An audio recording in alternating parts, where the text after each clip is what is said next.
قسما بالله رب العالمين ما ارتضينا غير دين الله دين فهو دين الحق دين الأنبياء إنه الإسلام نور وضياء هذا الدر وهذه الكلم بمديح الهادي تنتظم ضاءت بالمختار الظلم وحلا في مولده النغم. Assalamu alaikum warahmatullah, and welcome to the second interview and finding me in the ITV networks with my very special guest, and that's Dr. Gerard, who is a researcher at the HSRC Human Sciences Research Council. In the last interview, we spoke generally about poverty and inequality, and as Gerard very appropriately said to me, and that it was off camera, is that basically there isn't much of an answer with regards to how to alleviate poverty and inequality. This is a very complex issue, and just to discuss it generally, of course, does not give it much value or meaning, but ultimately it helps us to start thinking about the questions, and perhaps it may be that when we are no longer here, Gerard, perhaps somebody will come up with an answer, or as touching very much on what you said right in the end about, the ethics of poverty and inequality, there will perhaps be a reintroduction into the public space with regards ethics, ethical values, and if people change, then maybe ultimately situations and conditions will change. Thank you once again for making this time, Gerard. Coming to this whole question of ethics, I find that with the neoliberal ideology and the chasing after materialism, the individualistic ideas, the sense of myself, me, myself, and I, so much of ego, so much of time is spent just about pursuing that goal of that salary at the end of the month without a recognition that we function in a space of humanity. I'm sure it must have been very interesting for you to encounter the Bafokeng and then to examine the processes in which they are involved in, and of course to reevaluate the whole concept of traditional leadership, which is a hot potato in South Africa. Thank you. Yeah, let's start with the last part of your sentence. It is a very hot issue for a number of reasons. It's a little bit like the poverty issue. It's very difficult to resolve because it has a political angle in which the traditional leaders have positioned themselves very well in 1994 and during the development of the constitution, and in a way protected their future. And the big question is, or the big issue there is, traditional leadership as a concept or as a social phenomenon is not the real problem. It's how much power they have. And what happened, which we found in studies on other African countries like Kenya, Ethiopia, and Somaliland, was in many of the African countries, the chiefs or the traditional leaders are they have a hereditary succession, which people accept, but the communities have a say in who is elected from the family to be their next chief. In South Africa, during apartheid, the government, the regime, just decided on which ones were cooperative, which ones were not cooperative. And the ones who were cooperative were rewarded with much more power, and also that they didn't have to be accountable to their own people. So were they kind of co-opted then into the system? They brought them into the system because they started, first of all, paying them, but also rewarding them with rights in their community and power, which they wouldn't have under the, let's say, earlier forms of traditional leadership. Now, that pattern already started in the 17th and 18th century under colonialism. The use of traditional leaders to increase the power of the white colonists over the African community.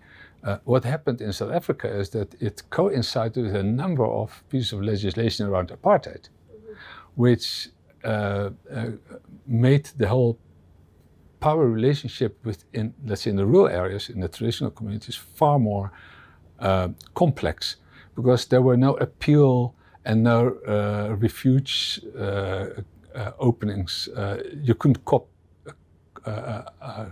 get out of the system if you were allocated to a specific chief. Okay.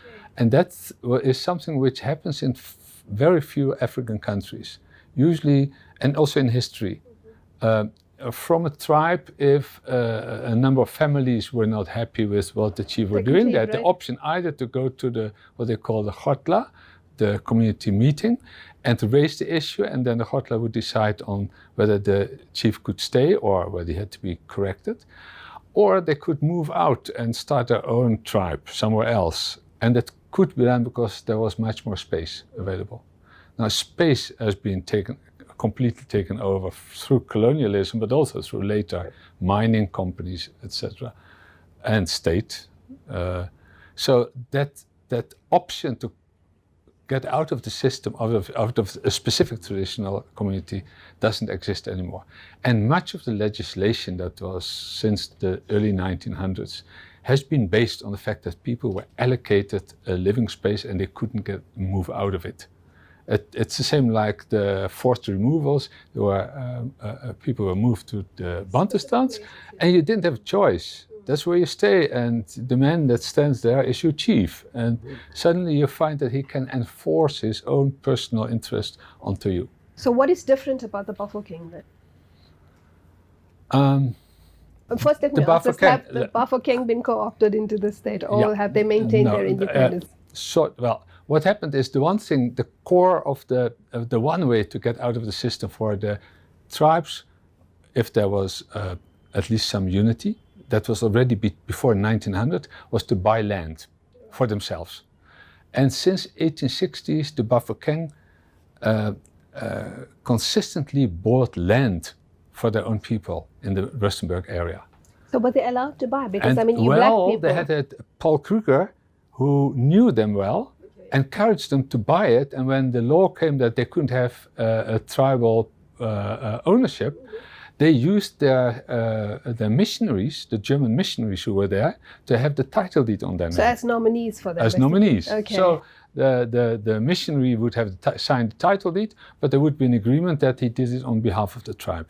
And they did that consistently over the years to buy farms. Now, in that whole system, there was a recognition by the state that this is right, you can do that. After 1913, the Land Act, and 1917 and 1927, the state took over as a trustee of that land. So from let's say, the missionary who lived within the tribe, it moved into an office in Pretoria. Wow. And you know what happens with public servants, they don't have a personal interest there, so nobody, but it stayed there. And fortunately, it stayed there. Well, the title deed stayed there in the trust. Okay. And nobody cared too much because there was still sufficient space, there was still enough opportunity to develop farms, etc. But then what happened is in the 1920s, they discovered platinum in the area.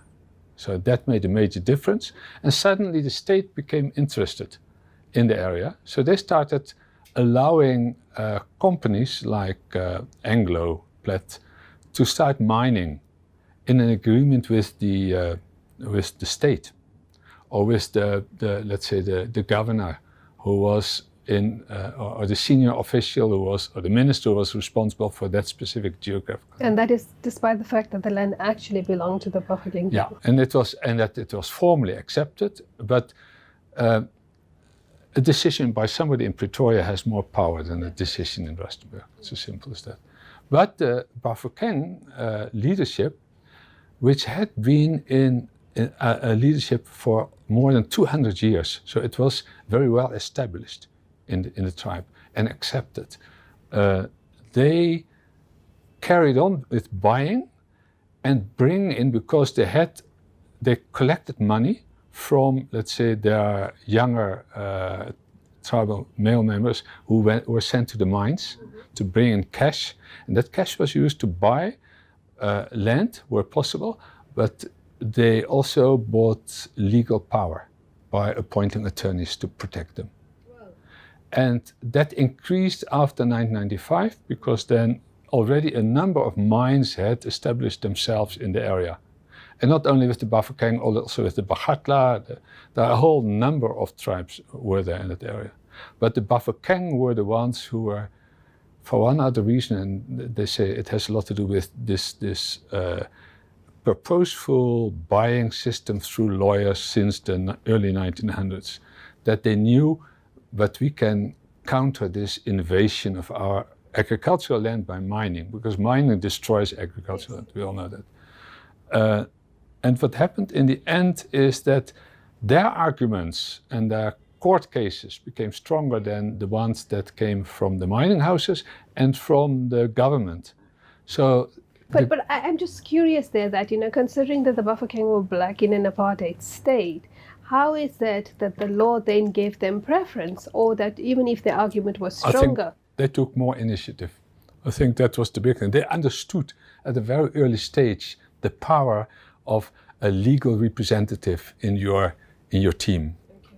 So, and those lawyers were often highly qualified ones who basically negotiated for them, for example, with the mines. So in 1994, when the democracy came and suddenly community became important and not the industry, they immediately started negotiating with MPLATs and with IMPLATs about the mining rights that had been allocated them. So initially, the mining houses resisted.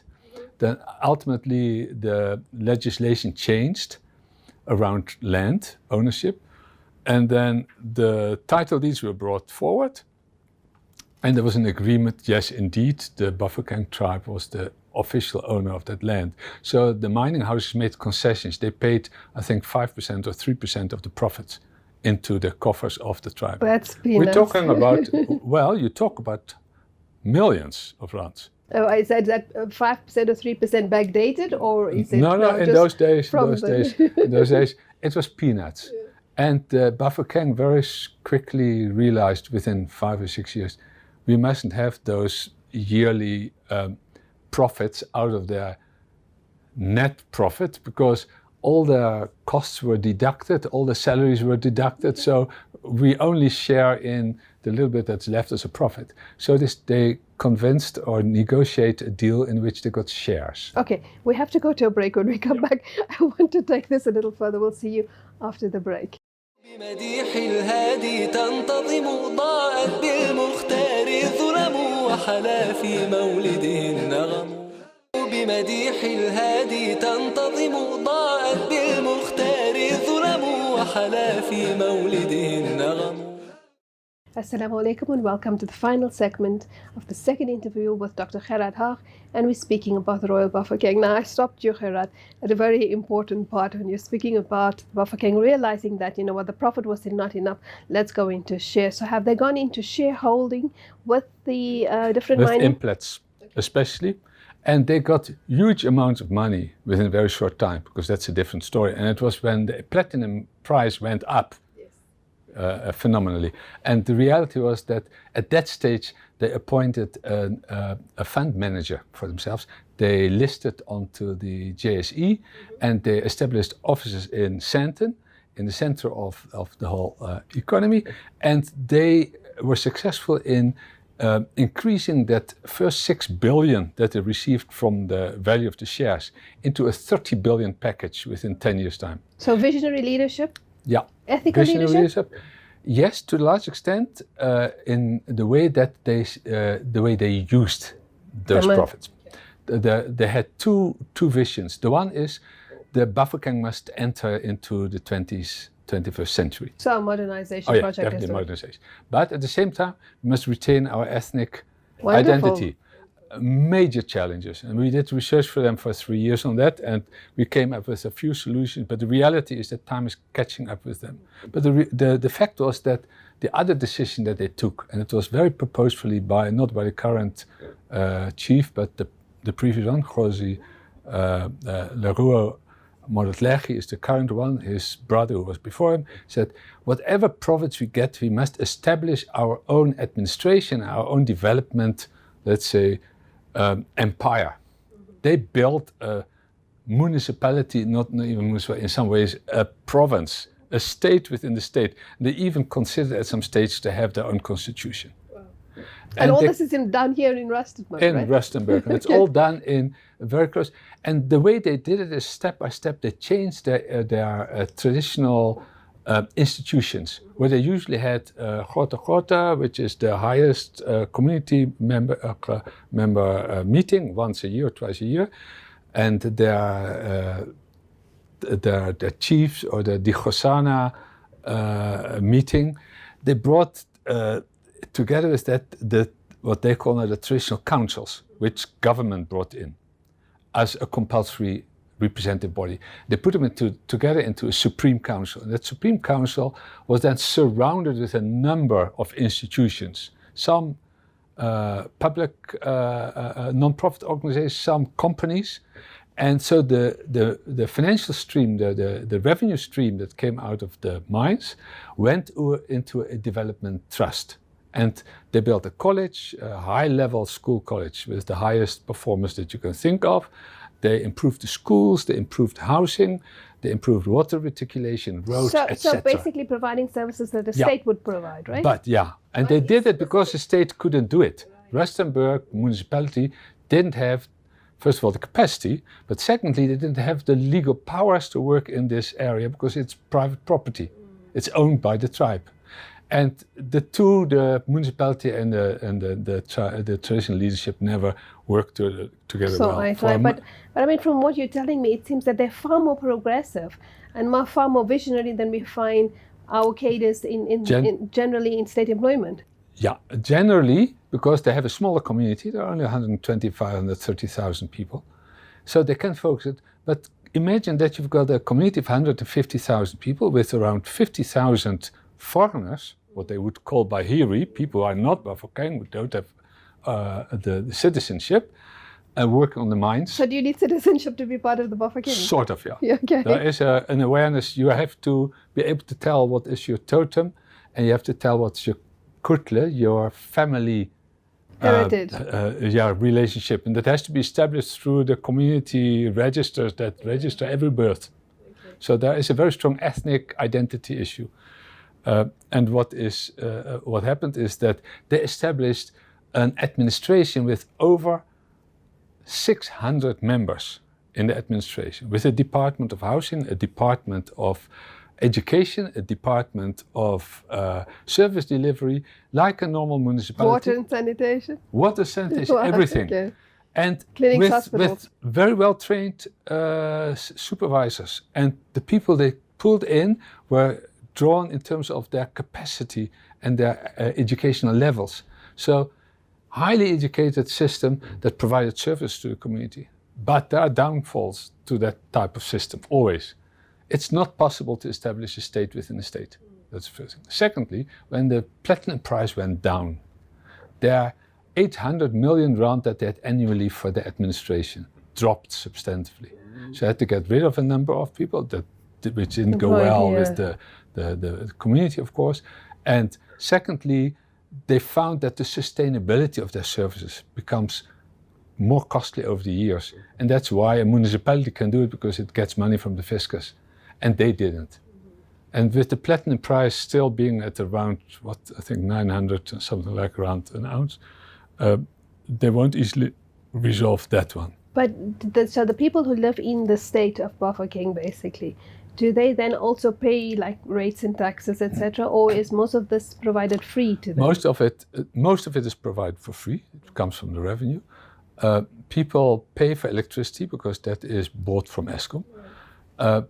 Most people refuse to pay for water, which is a major problem because of the number of foreigners, the Bahiri, who moved in and got backyard shacks, escalated their water usage. While in fact the supply was not sufficient even for the Bafokeng. What about education and hospitals? Schools went better, the clinics are better. There is not a hospital because they use the hospital in Rustenburg, but the clinics are very well equipped, very well trained. And free? Free, most of it is free. If you have to pay, it means that you're in a higher level of income. So there is some differentiation. In the school, the Lebone 2 school, which is named after the former chief, they reserve something like 40% of the seats for the poor. Okay. The rest are the ones who apply. And I can tell you, when you've got your matric there, you get immediate access to any university in South Africa. They buy the best teachers, they buy the best equipment. So they have invested heavily in education? They have invested heavily in it. The biggest problem that they have is that things are falling apart on the fringes. And that's because when you get such income, people start thinking about, but why should we share? There's a group of members of community members who argue, and I think they have the right evidence for that their ancestors bought their farms for themselves, not for the Bafokeng. But that was in a situation where they were forced to be part of a tribe. So they were under the Bafokeng, they didn't want to. And now that the Constitutional Court is more amenable to specific community interests, they want to secede if possible, to get their share, obviously, of the mines, to share it among themselves. It's about 22 families.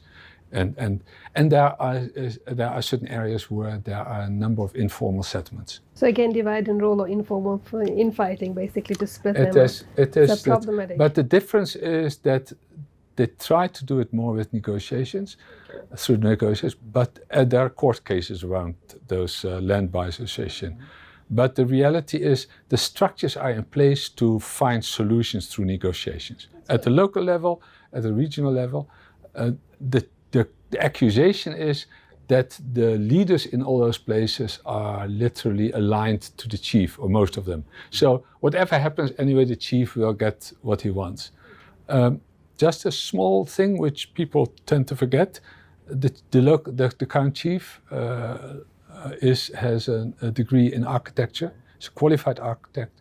So you would be a youngish chief? Very well educated, and a visionary person.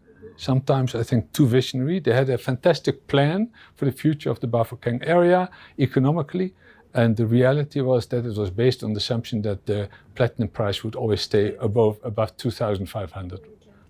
So is it, very quickly, because we're right at the end, two questions. Is the leadership young, or are they still keeping the older ones in power?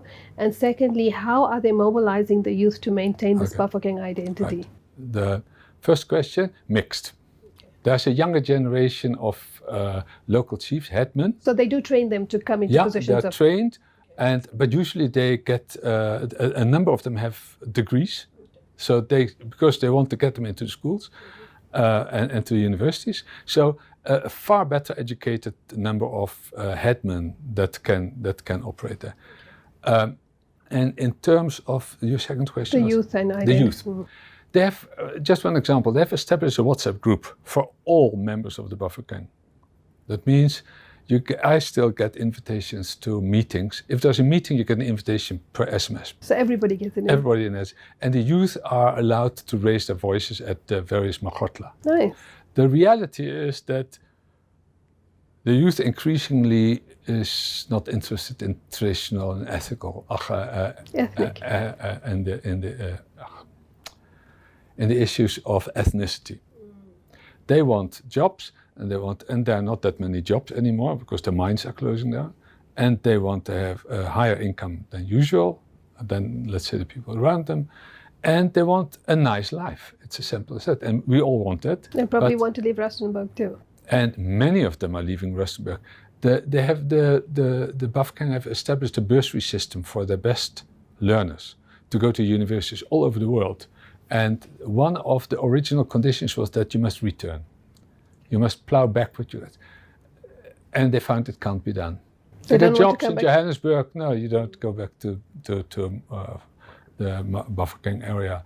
It's you stay in Johannesburg and you earn your big money. And we're right at the end. What is perhaps the greatest take-home lesson for you from your research into the Bafokeng? Okay. The one thing is local people must decide on their own future.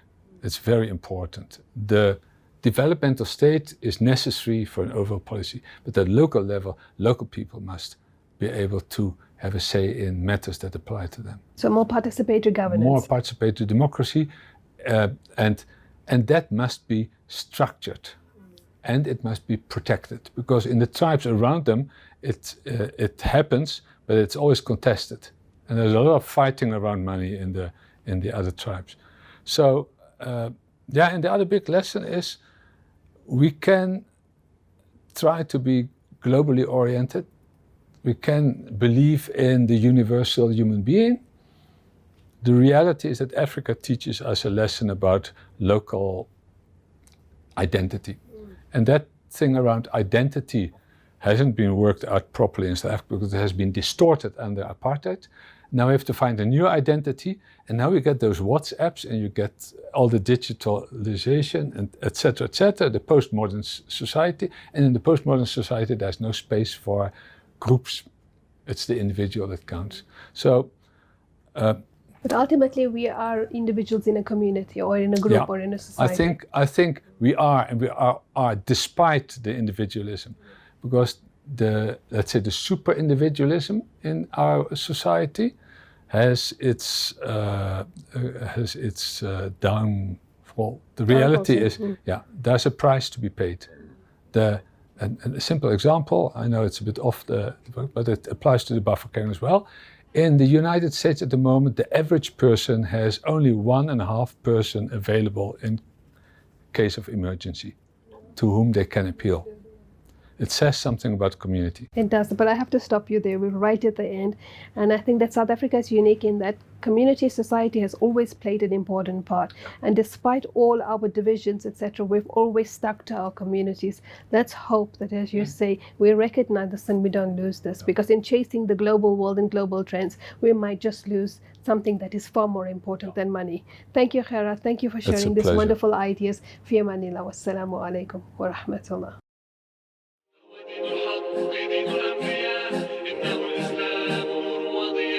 قسما بالله رب العالمين وارتضينا غير دين الله دين فهو دين الحق دين الأنبياء إنه الإسلام نور وضياء. هذا الدر وهذه الكلم بمديح الهادي تنتظم ضاءت بالمختار الظلم وحلا في موت